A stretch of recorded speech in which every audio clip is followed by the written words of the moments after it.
Fala aí, gente, tudo bom? Vamos dar prosseguimento à nossa matéria. Estamos falando sobre Europa. Eu sei que na aula de semana passada eu acabei pulando o capítulo 2 por um descuido meu.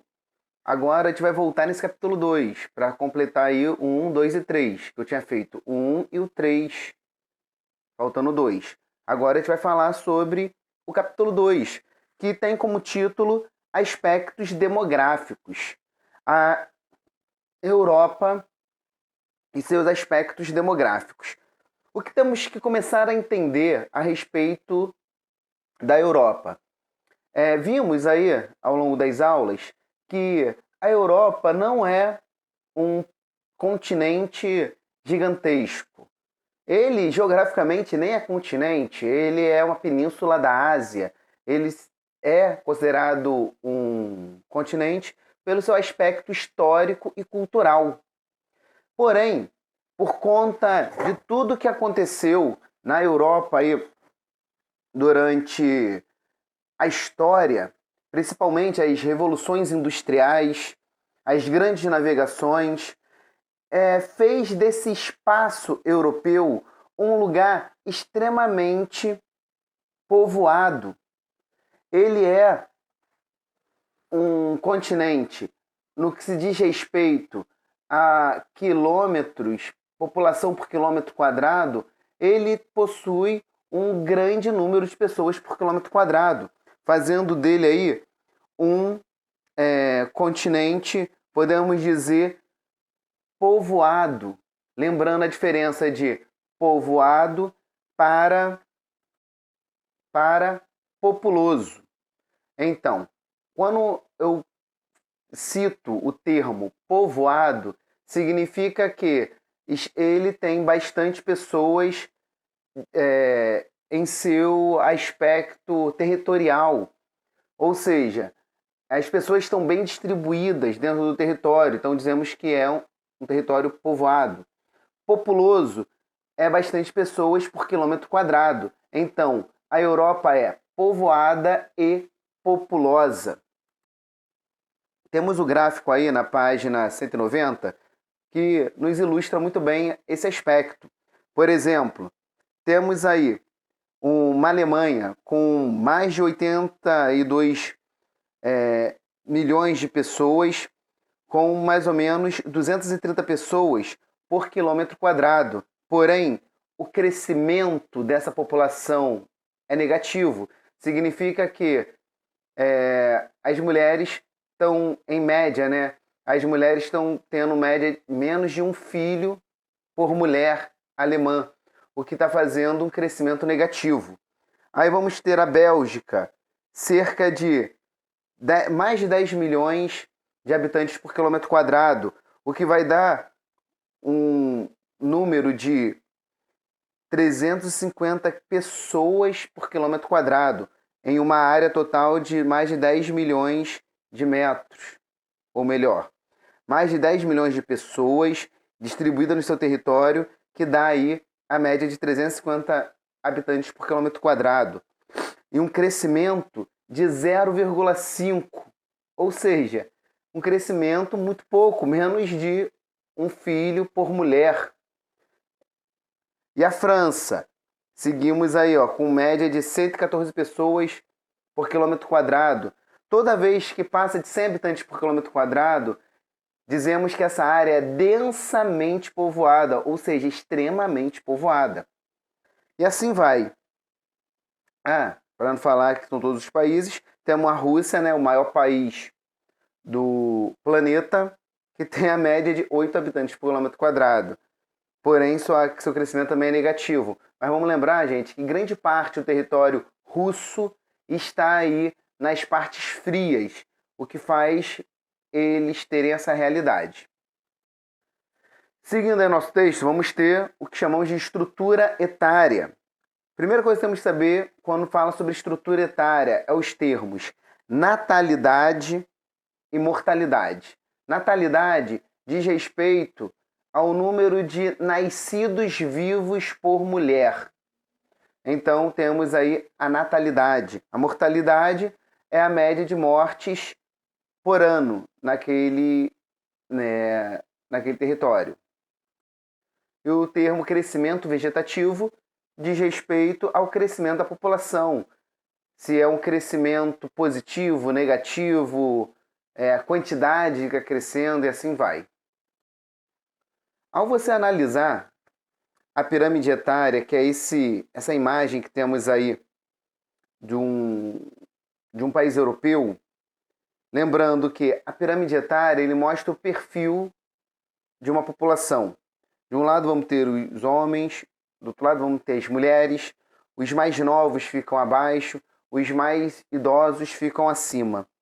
Vamos ter aí, Portugal, 2019, o perfil, a pirâmide etária de Portugal.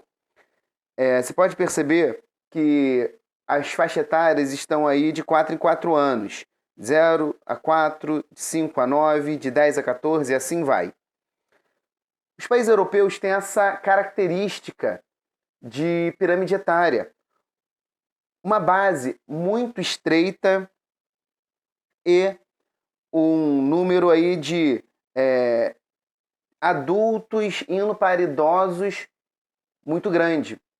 Ou seja, a faixa etária aí que vai de 45 a 49, 50 a 54, é a maior parte da população.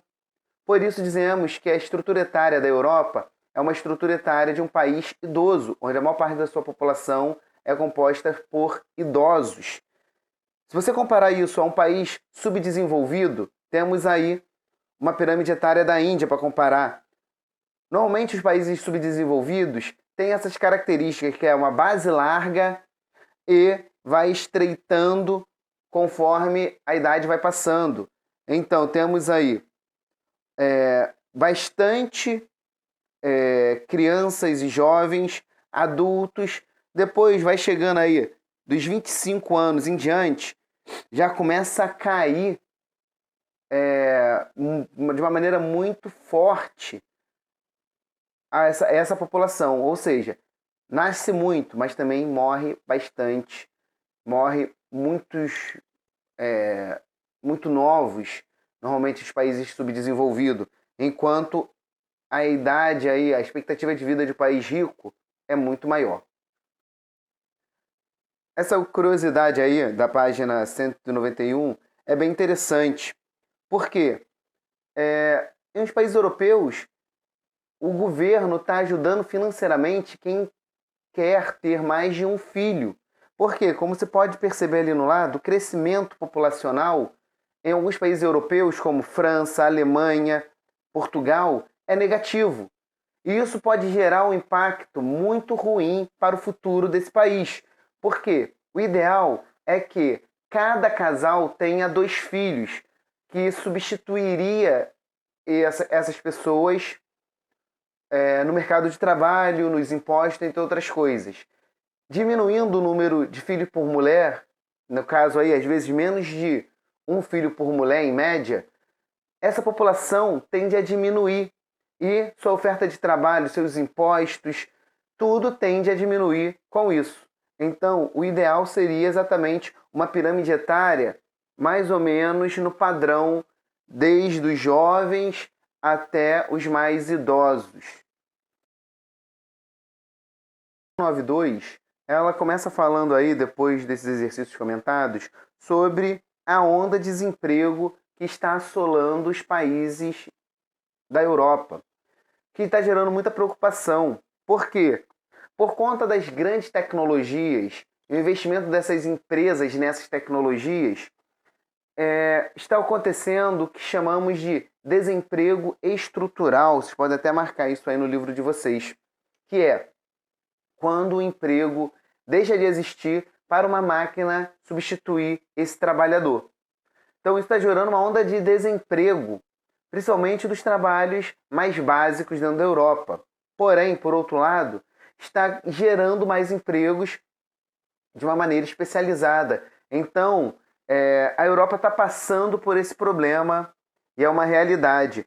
Só que essa onda de desemprego, principalmente das pessoas com mais idade, com mais dificuldade de se inserir no mercado de trabalho, está gerando uma maior onda do que chamamos de xenofobia. Pode estar marcando até aí no primeiro parágrafo do lado direito, na página 192. Xenofobia, gente, é o preconceito contra os estrangeiros e coisas vindos de fora. Muitas vezes o preconceito nem é contra a pessoa, mas de um produto.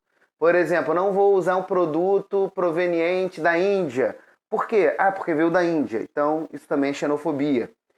Mas o preconceito contra pessoas é algo muito comum dentro da Europa, principalmente porque muitos europeus acreditam que os estrangeiros estão roubando o seu emprego. Por falar em desemprego, existe um outro desemprego, que é mais comum aonde? Nos países pobres, que é o chamado desemprego conjuntural. Pode estar marcando aí o terceiro parágrafo do lado direito da 192. O desemprego conjuntural é o desemprego por falta de investimento, por crise que os países passam, fazendo com que aquele emprego deixe de existir. Por algum motivo, aquela empresa ela não foi para frente, ela não conseguiu vender seus produtos e a crise atingiu ela. Essa empresa com dívidas teve que demitir funcionários. Chamamos isso de desemprego conjuntural, que é o desemprego de uma série de fatores econômicos que, para reduzir gastos, essa empresa acaba tendo que demitir o seu funcionário. E na 193 temos o primeiro parágrafo aí, ó, que vem falando sobre a crise dos refugiados.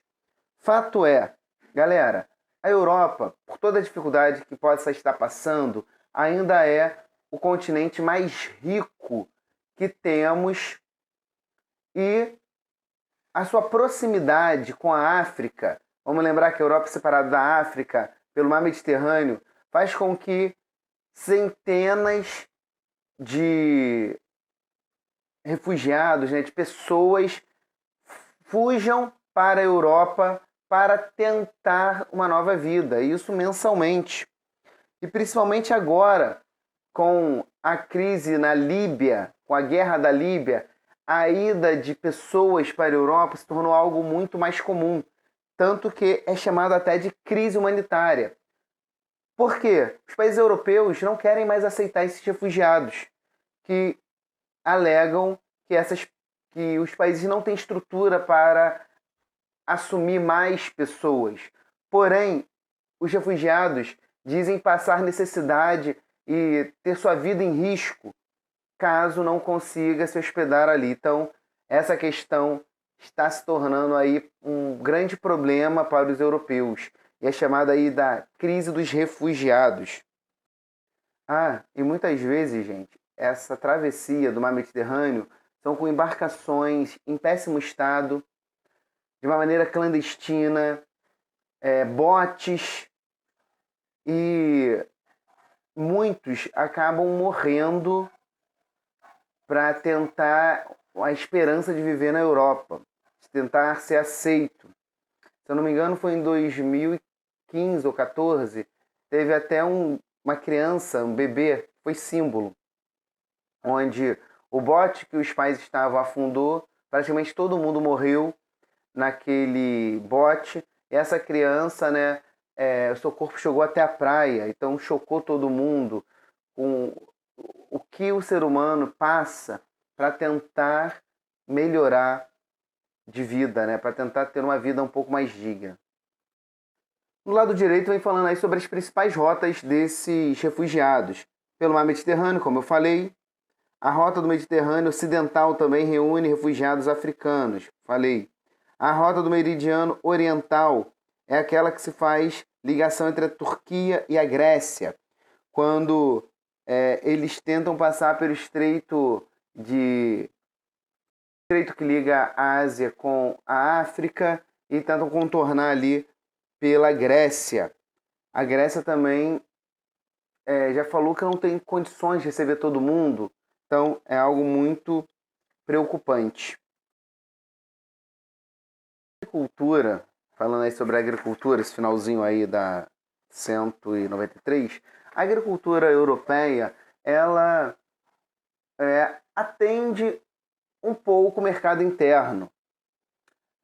A maior parte dos produtos agrícolas, os europeus, lógico, a Europa ocidental, a Europa mais industrializada, é importado, porque eles preferem trabalhar com produtos industrializados, que gera mais lucro.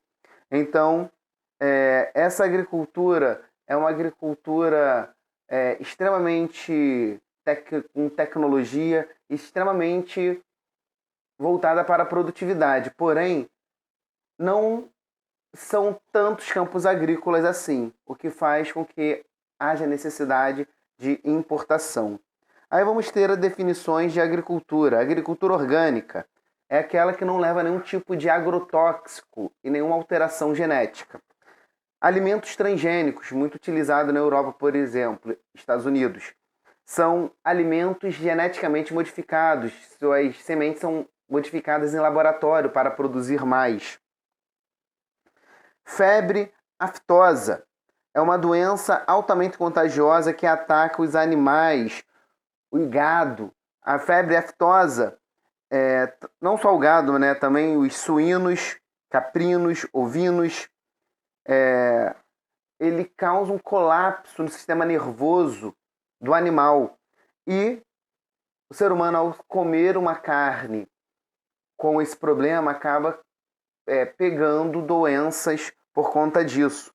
Por isso que a carne, os produtos, principalmente produto carne, né, para ser levado para a Europa, ser comercializado com a Europa, há uma série de exigências nas fazendas para provar que os animais não estão doentes.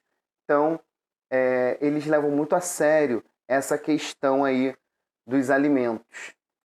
Por fim, a urbanização. A Europa ocidental, que sempre foi capitalista, é extremamente urbanizada. Porém, a Europa oriental, o leste europeu, que por muito tempo ficou sob o governo socialista, teve um pouco mais de dificuldade para se industrializar. Sobre isso, na página 195, aí abaixo da foto de Moscou, fala assim: no leste europeu, a urbanização foi de forma rápida e desordenada, principalmente nos países da ex-Tchecoslováquia, na Europa ocidental, Paris. Na França, teve sua urbanização de forma lenta e gradual, mudando seu ritmo de crescimento com a chegada das indústrias na cidade. Eu quero falar aqui que a urbanização, a industrialização nos países que foram da União Soviética, que quase não tinha indústria nessas áreas, quando a urbanização chegou, as indústrias chegaram, houve uma migração muito rápida, gerando muito problema nessas cidades, ocupação irregular, entre outras. Caso que não aconteceu na Europa Ocidental. Por quê? A urbanização ali, que foi o caso, por exemplo, que eles deram o exemplo de Paris, ocorreu de forma lenta e gradual. Lá no século XVIII, XIX, no leste europeu, a partir aí do final do século XX. Por isso, essa ida muito rápida. Então, gente, isso aqui é um pouquinho da aula, do resumo desse capítulo. O ideal seria vocês estarem acompanhando com o livro para não se perder. Um abraço, tchau, tchau.